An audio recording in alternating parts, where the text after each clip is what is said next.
Assalamualaikum warahmatullahi wabarakatuh. Perkenalkan, nama saya Hafizus Nurbani dari kelas 10 T2 nomor absen 13. Kali ini saya akan melakukan pengecekan kondisi komponen transistor menggunakan multimeter analog. Oke, langsung saja ke video ini. Pertama-tama siapkan multimeter analog. Nah, multimeter analog ini kita ubah skalanya pada ohmmeter kali 1 untuk mengecek kondisi transistor. Nah, perlu diingat pada prob hitam pada multimeter terhubung pada positif baterai dan prob merah terhubung pada negatif baterai.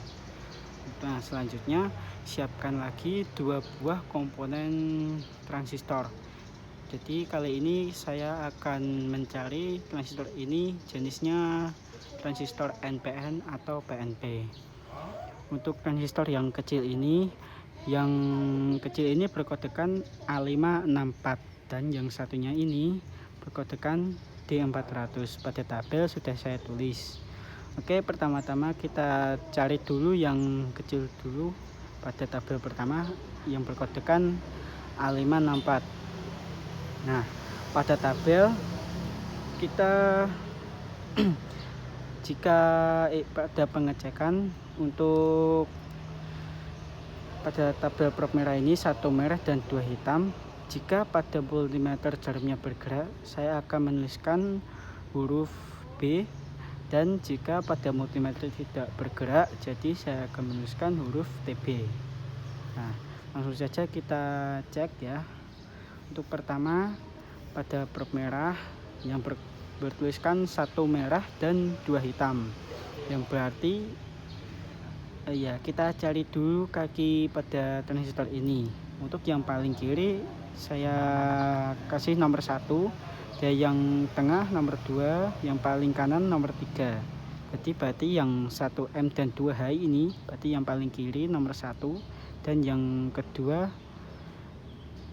Nah, untuk yang 1M berarti 1 pada prob merah, dan yang tengah kaki kedua pada prob hitam. Oke, langsung saja kita cek. Untuk kaki pertama kita hubungkan pada prob merah. Nah, seperti ini. Dan untuk kaki kedua saya hubungkan pada prob hitam. Lihat pada jarum multimeternya. Nah, pada jarum multimeternya tidak bergerak. Jadi jika tidak bergerak, saya akan menuliskan huruf TB. Tidak bergerak. Nah, selanjutnya sama seperti tadi, yang kaki ke-1 merah dan kaki ketiga hitam. Kaki 1 merah yang paling kiri, dan kaki ketiga hitam. Seperti ini ya. Nah, perhatikan pada multimeternya jarumnya tidak bergerak, jadi saya akan menuliskan huruf TB. Selanjutnya 2 merah dan 1 hitam, berarti yang tengah kaki 2 dapat prob merah dan kaki ke-1 dapat prob hitam. Kita cek. Nah, pada multimeter tidak bergerak, jadi saya akan menuliskan huruf TB. Selanjutnya 2 merah dan 3 hitam. 2 merah kaki yang tengah, dan nomor 3 kaki yang paling kanan dapat prob hitam. Nah, pada multimeter tidak bergerak, jadi saya akan menuliskan huruf TB. Selanjutnya 3 merah dan 1 hitam. Seperti ini. Kaki nomor 3 yang paling kanan kita hubungkan pada prob merah, dan kaki pertama yang paling kanan, paling kiri dapat prob hitam. Nah, pada multimeter jarumnya bergerak, maka saya menuliskan huruf B. Untuk selanjutnya 3 merah dan 2 hitam, berarti seperti tadi, yang paling kanan dapat prob merah, dan yang tengah kaki nomor 2 dapat prob hitam. Kita cek. Perhatikan pada jarum multimeter jarumnya bergerak ya, jadi saya akan menuliskan huruf B. Untuk selanjutnya yang prob hitam ini seperti tadi, tapi hanya dibalik saja. Jadi 1 hitam dan 2 merah, berarti kaki yang pertama yang paling kiri dapat prob hitam dan kaki yang kedua dapat prob merah. Kita cek. Nah, pada multimeter tidak ada pergerakan alias jarumnya tidak bergerak, jadi saya menuliskan huruf TB. Selanjutnya 1 hitam dan 3 merah.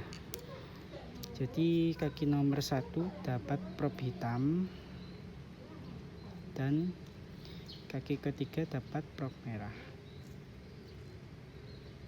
Nah, maaf, pada multimeter jarumnya bergerak, jadi saya akan menuliskan huruf B. Selanjutnya 2 hitam dan 1 merah, berarti yang tengah dapat hitam dan 1 merah, berarti yang paling kiri dapat prob merah. Pada multimeter jarumnya tidak bergerak, jadi saya akan menuliskan huruf TB. Selanjutnya 2 hitam dan 3 merah, berarti 2 hitam dan 3 merah. Nah, pada multimeter kita lihat jarumnya bergerak, jadi saya akan menuliskan huruf B. Selanjutnya 3 hitam dan 1 merah, berarti kaki yang paling kanan dapat prob hitam dan kaki pertama dapat prob merah. Kita cek. Nah, pada multimeter jarumnya tidak bergerak, jadi saya akan menuliskan huruf TB. Selanjutnya 3 hitam dan 2 merah, berarti kaki 3 hitam dan kaki kedua merah. Oke, pada multimeter tidak bergerak, jadi saya akan menuliskan huruf TB. Oke, selanjutnya pada tabel O kita akan mencari jenis transistor ini, transistor NPN atau PNP. Nah, kita lihat dulu pada prob merah kita atau prob hitam, kita cari yang bergeraknya paling berdekatan. Pada prob hitam tidak ada yang berdekatan ya, yang ada pada prob merah. Nah, ini bergeraknya saling berdekatan. Jika pada prob merah kan terhubung pada negatif baterai. Maka dari itu jenis transistor ini yaitu transistor PNP karena berada pada prob merah yang terhubung pada negatif baterai. Terus untuk mencari kaki basisnya kita peroleh dari yang pengecekan tadi. Nah, dari sini kaki 3, berarti kaki nomor 3 ini yaitu kaki basis. Kita dapatkan dari sini ya, yang nomor 3 yang paling atas. Jadi kaki nomor 3 untuk kaki basisnya. Nah, selanjutnya kita mencari kaki kolektor dan kaki emitor. Pertama-tama jika ingin mencari kaki kolektor atau emitor, pada skala multimeternya kita ubah pada kali 1K agar memudahkan mencarinya. Nah, kita perlu tahu untuk kaki kolektor dan kaki emitor. Untuk kaki kolektor jika pengecekannya pada jarum multimeter akan bergerak lebih sedikit ketimbang kaki emitor, dan kaki emitor bergeraknya lebih banyak. Untuk membuktikannya kita coba kita tempelkan jari kita pada kaki basis nomor 3, berarti yang paling kiri, dan kaki nomor 2 yang tengah. Nah, seperti ini ya. Terus jika ini transistor PNP, maka yang terkena tangan yaitu prob merah, dan yang tidak terkena tangan atau yang kaki nomor 1 ini terkena prob hitam. Seperti ini. Nah, pada multimeter bergerak lebih banyak, berarti kaki nomor 1 ini adalah kaki emitor. Jadi kaki 1 kaki emitor. Ya, dan selanjutnya yang kaki nomor 2 ini pasti kaki kolektor. Untuk membuktikannya kita coba jari kita hubungkan pada kaki basis nomor 3 dan kaki nomor 1. Nah, seperti tadi kita coba cek. Untuk yang tidak terkena tangan kita hubungkan pada prob hitam, dan yang terkena tangan kita hubungkan pada prob merah. Nah, bisa dilihat pada jarum multimeter bergeraknya lebih sedikit yang ketimbang pada pengecekan kaki emitor tadi, bergeraknya lebih banyak ketimbang kaki kolektor. kita coba lagi. Nah, bergeraknya lebih sedikit ketimbang yang kaki emitor tadi, berarti kaki kolektor ini berada pada kaki nomor 2. Oke. Untuk tabel S pengecekan kondisi. Nah, untuk kondisi ini jika bisa dicari semuanya ketiga-tiganya ini, berarti dalam kondisi normal transistornya tidak rusak. Jika sebaliknya tidak bisa dicari kaki kolektor atau emitornya, berarti kondisi transistor tersebut dapat dipastikan rusak. Di sini kondisi transistor ini masih normal, jadi saya tulis normal. Nah, untuk selanjutnya saya akan mencari transistor dengan kode D400. Untuk caranya seperti tadi ya, yang di atas pada pengecekan transistor kode A564. Nah, kita ulang lagi seperti tadi. Untuk kakinya yang paling kiri kaki nomor 1, yang tengah kaki nomor 2, dan yang paling kanan kaki nomor 3. Oke, lanjut. Yang pertama 1 merah dan 2 hitam seperti tadi. Prop merah dapat kaki nomor 1 dan yang kedua dapat hitam. Oke, kita perhatikan pada multimeter. Oke, pada multimeter jarumnya tidak bergerak ya, jadi saya akan menuliskan huruf TB. Selanjutnya 1 merah dan 3 hitam, berarti 1 merah kaki pertama dan kaki ketiga hitam. Nah, dapat dilihat pada multimeter jarumnya bergerak. Nah, jadi saya akan menuliskan huruf B. Yang ketiga 2 merah dan 1 hitam. Kaki yang tengah kaki nomor 2 merah dan kaki pertama hitam. Kita lihat. Nah, pada multimeter jarumnya tidak bergerak, jadi saya akan menuliskan TB. Selanjutnya 2 merah dan 3 hitam. Oke, kaki kedua merah dan kaki ketiga hitam. Nah, pada multimeter jarumnya bergerak, jadi saya akan menuliskan huruf B. Selanjutnya 3 merah dan 1 hitam, berarti yang kaki paling kanan dapat prop merah kaki nomor 3 dan yang kaki pertama paling kiri dapat prop hitam. Kita cek. Nah, pada multimeter jarumnya tidak bergerak, jadi saya akan menuliskan huruf TB. Selanjutnya 3 merah dan 2 hitam, jadi kaki yang paling kanan merah dan yang tengah hitam. Nah, pada multimeter jarumnya tidak bergerak, saya akan menuliskan TB. Oke, selanjutnya pada tabel prop hitam 1 hitam dan 2 merah seperti tadi, yang kaki pertama nomor paling kiri dan kaki kedua merah. Nah, pada multimeter jarumnya tidak bergerak, jadi saya akan menuliskan huruf TB. Yang kedua 1 hitam dan 3 merah. Oke, kaki pertama hitam dan kaki ketiga merah. Nah, pada multimeter jarumnya tidak bergerak, saya akan menuliskan TB. Selanjutnya 2 hitam dan 1 merah, berarti yang tengah kaki kedua hitam dan kaki pertama dapat prop merah. Nah, jarumnya tidak bergerak, jadi saya akan menuliskan TB. Selanjutnya 2 hitam dan 3 merah, berarti 2 hitam dan kaki 3 merah. Nah, pada multimeter jarumnya tidak bergerak, jadi saya akan menuliskan TB. Selanjutnya 3 hitam dan 1 merah, berarti yang paling kanan dapat hitam dan yang pertama dapat merah. Kita cek. Nah, pada multimeter jarumnya bergerak ya, jadi saya akan menuliskan huruf B. Selanjutnya 3 hitam dan 2 merah, berarti kaki yang paling kanan hitam dan kaki yang tengah nomor 2 dapat prop merah. Kita lihat. Nah, kita lihat ya, pada multimeter jarumnya bergerak, jadi saya akan menuliskan huruf B. Nah, jadi apa sih jenis transistor ini, PNP atau NPN?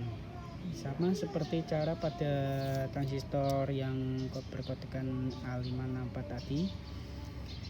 Jika ada yang berdekatan seperti ini kan berdekatannya pada prob hitam ya, prob hitam yang tadi pada prob merah. Nah, pada prob hitam, pada transistor dengan kode D400 ini ada yang saling berdekatan ya. Nah, di sini berarti yang prob hitam dapat, jenis transistor ini dapat kita simpulkan transistornya merupakan jenis NPN. Nah, jika sebaliknya prob merah, maka jenis transistor ini PNP. Nah, ini prob hitam ya, jadi kita tuliskan NPN. Selanjutnya pada kaki basis kita peroleh dari sini diurutkan dengan yang bergerak tadi, yang paling atas berarti kaki nomor 3 ini yaitu kaki basisnya. Nah, oke, selanjutnya untuk mencari kaki kolektor dan kaki emitor sama seperti pada pengecekan yang tadi ya. Untuk kaki kolektor pada multimeter akan bergerak lebih sedikit. Untuk kaki emitor bergeraknya lebih banyak ketimbang kaki kolektor. Oke, untuk membuktikannya kita coba ya. Untuk kaki basisnya kita tempelkan pada tangan, dan untuk dengan kaki nomor 2. Jadi ini kaki basis dan kaki nomor 2 kita tempelkan. Nah, sebentar. Untuk yang kaki yang terkena tangan, jika ini transistor NPN yang terkena tangan, berarti kita hubungkan pada prob hitam ya. Dan jika sebaliknya, jika transistornya PNP yang terkena tangan, jadi harus prob merah.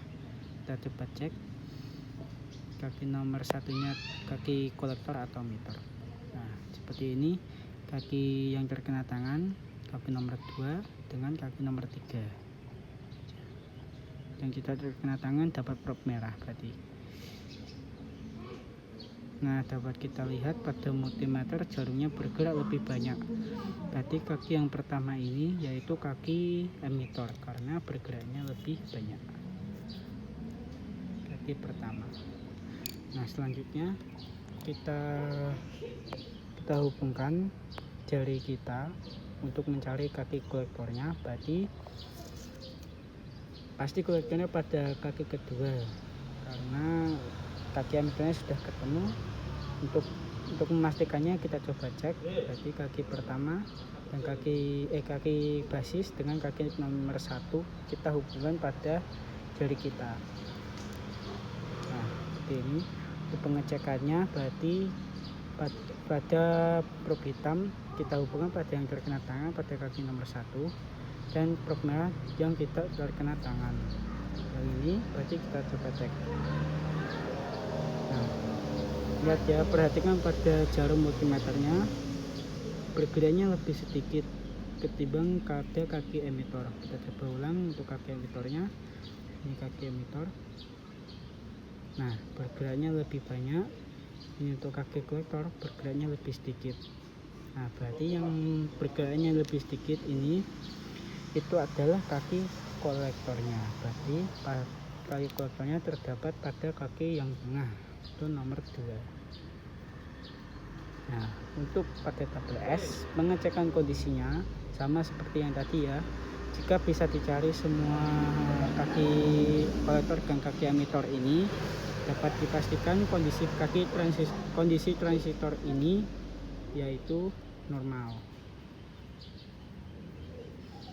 Dan sebaliknya, jika tidak dapat dicari kaki basis, kolektor dan emitornya, berarti kondisi transistor ini tidak normal. Jadi milik saya ini kondisinya normal ya. Jadi itu adalah langkah pengukuran transistor dan menentukan kaki basis, kolektor dan emitornya, dan juga menentukan jenis transistor ini NPN atau PNP.